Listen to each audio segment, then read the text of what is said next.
Dr. Lehman loves to talk on a myriad of subjects, from the humorous to the very serious, and he will now be speaking on a very serious topic of Islam. Welcome, Dr. Lehman. Thank you.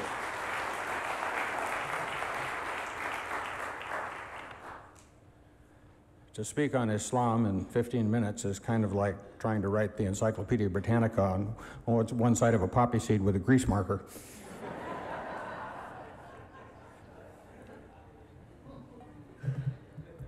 But I'm going to try. I'm a slow learner, but I forget quick.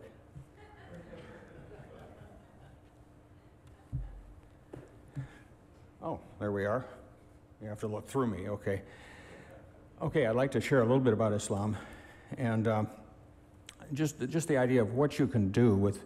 I have a friend up in Victorville, and the Bible says to speak to them of reputation in private. And so he takes the councilman, the city officials, and various other people, and he asks, can I have an hour of your time? And he brings another person with him, and these guys are loaded for bear. I mean, they've read every John Birch Society magazine in the last 17 years. They know everything. And so they ask, can we have an hour of your time? And they said, sure. He said the shortest one was 2.5 hours, and some of them were 4 hours. It's very difficult to approach them when they're surrounded by their peers, but if you can get them alone, and you know what you're talking about, and I'm sure most of you do, go for it. Well, I had opportunities to be with a group here, Ministry to Muslims, and we'd go around and do debates with Muslims. Now, I debate atheists every month. 2 months ago, I had a debate with a former Muslim turned atheist lesbian on homosexuality. Anyway, I think it really helps to know what the people are thinking. And I learn from these people every time. I told Richard Carrier, who's a world-renowned atheist, after the debate, I said, I do a much better job preparing for the debate after the debate. And he said, he kind of laughed and said, so do I. Well, Islam gets results. They have obedient women, impressive technical skills, moral clarity, God bless Hitler, respectful children, you can see it in chains. And in 2007, Islam and Judaism's holiest days overlapped for 10 days. Muslims racked up 397 dead bodies and 94 terror attacks across 10 countries during this time, while the Jews worked on their 159th Nobel Prize. And I just went through and looked at the Nobel Prize winners, and it's interesting to see the difference, the Jewish versus the Muslim. And of course, the Peace Prize, Arafat got one of those. I don't think you can count some of those Peace Prizes. Anyway, this they want a piece of, a little bit, a piece of everything. Anyway, so this is kind of a little bit of an idea. And one of the fellows that I we had 7 debates in England, and the last guy, probably the best debater, was Shabir Ali, and he told me after the last debate, he said, we Muslims lost all 7 debates. I said, I didn't believe that you guys admitted something like that, even if it was true.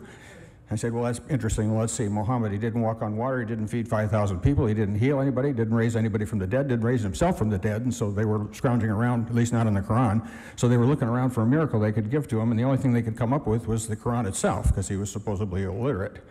So I said, well, what does the Quran teach? Well, it teaches, and of course, to understand what the Quran teaches, you have to look at the Hadith, Ibn Ishaq, al-Muslim, al-Bukhari, Tabari, and all the others, and you kind of piece it together. And so basically, this is what it teaches. There are 7 earths, flat like a carpet, separated by 500 years. That's walking years, sitting on top of this large fish called a noon, which is on top of a bull, which is on top of a cube, which is on top of dust, and only Allah knows what's under the dust. And above the 7th earth are 8 giant goats with 500 years between their front hooves and their back hooves.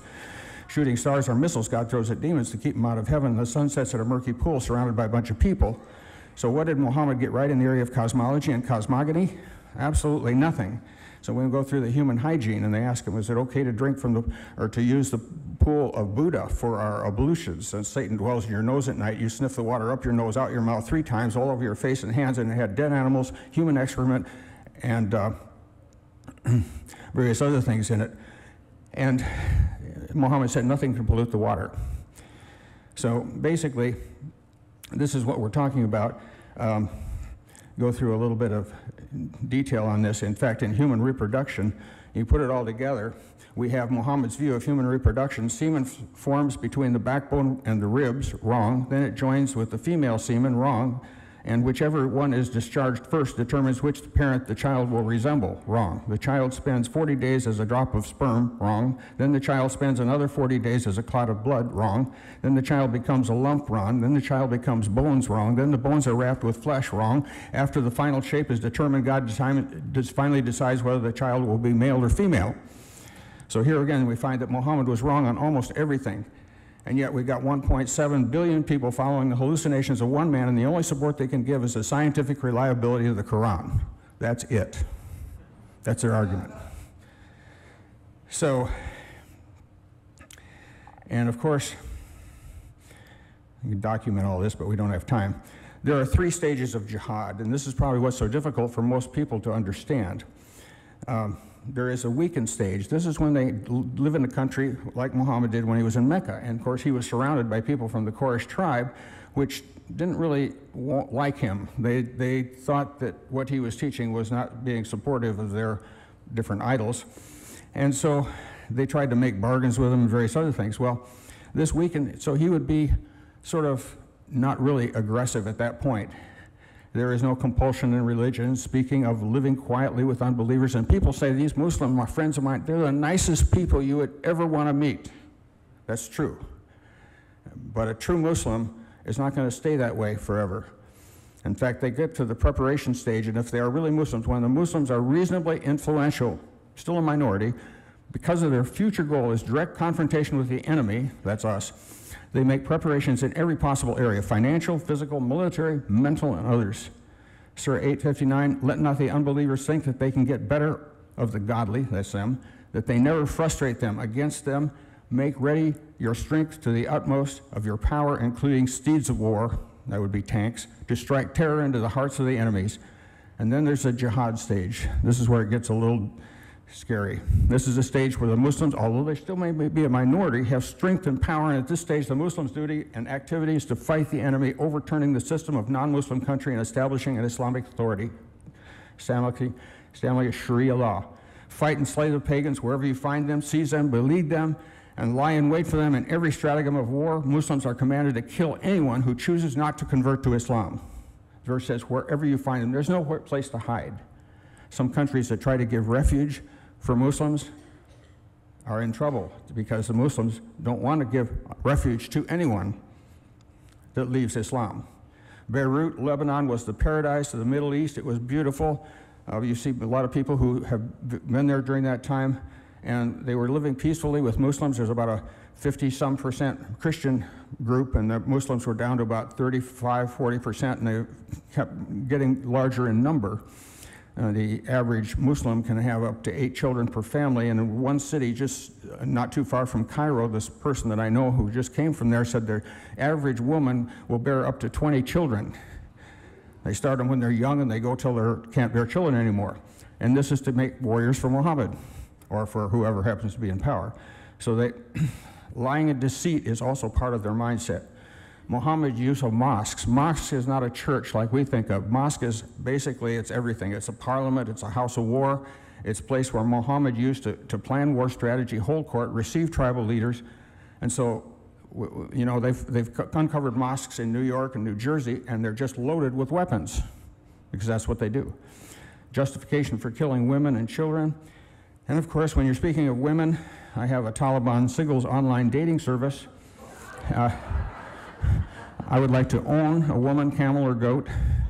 I'm winking at you. Name, I can't pronounce it. Age 35, location K, occupation not allowed, income not allowed, hobbies not allowed. Anyway. And of course, you know, you have them in the burqas, and of course, this is not just so that you can't see their face. It's also to, at least at that time, to hide who Muhammad was having coming to and fro from his places of abode. And there were some rumors going around, so basically it's pretty hard to tell who that is. The problem with this is it weighs almost as much as a bowling ball in some cases. You can't see more than about 2 feet ahead of you, and there's no peripheral vision, and some of them get run over because they can't see what's coming. And it's very difficult to run because it goes all the way down to the ground, so you trip over it. So, and of course, we're misinformed by the media. A Muslim man can be married for up to 4 times at the same time. Women can't have multiple husbands. Men have the right to ask for a divorce, but women can't. Women only inherit half of what men do. A woman is not allowed to answer the door of her home if the husband is not there. Even if her brothers or relatives at the door, women should stay in their houses. Wife refuses to have sexual relationship with her husband. It's permissible for her husband to physically beat her until she submits. And according to Sharia law, the third time that happens, he's allowed to cut her head off. So the goal of Islam is world conquest.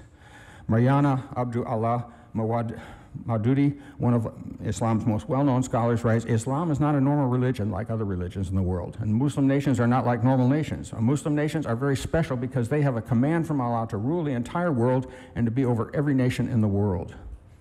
Christians are the target of that goal because Christians are likely to convert. So there is no law but God's law. In other words, all man-made laws are inferior to Sharia law, therefore they don't have to obey it. And here is one thing. Why are the brutal murders, why are those murders so brutal? And I'll give you some examples. They're pretty scary. I hate to do it right after breakfast, but I think you need to see what actually is happening. And Surah 9:14 talks about something, fight them and Allah will punish them by your hands, cover them with shame, help you to victory over them, heal the breasts of believers, and still the indignation of their hearts. That's the believers' hearts. In other words, they're so filled with hatred that by violently killing somebody, it helps them to relieve that tension. It makes them feel better. So the more brutal you kill somebody, of course, it also instills fear in the hearts of everyone else when they see what you're doing. In fact, they will, you might get a head for your birthday, or, verses showing that Muhammad is merciful. Okay, a woman comes to him, she'd committed adultery, she came up to him and she said, I'm sorry, I want to repent of my sin. He said, go and have your baby. This is showing he's merciful. She comes back with her babies. Take the child, we can use him, sell him for a slave, kill the woman. And of course, that's what he did. But he was merciful because he didn't kill her right there on the spot before she had her baby. The Ottoman Empire was defeated for a time, and now they're coming back. Islamic teaching is coming back, probably because of the oil, the money from the oil in Saudi Arabia. They had become somewhat secular like Turkey had, but now Egypt and Iran have been behind much of the massacres in Bosnia, Serbia, Yugoslavia, the Christian genocide in Rwanda and various places in southern Sudan, the Armenian genocide of 1.5 million. They're not interested in presenting Christianity as Christians know. In other words, when they teach their people Christianity, it's not Christianity. It's a very perverted Christianity, and that's why my friend Mark Gabriel, who from Egypt, he never really knew Christianity. In fact, not a single Christian tried to present Christianity to him during his whole life. They were afraid to, except his pharmacist. He was having stomach pains, and she slid a New Testament over to him.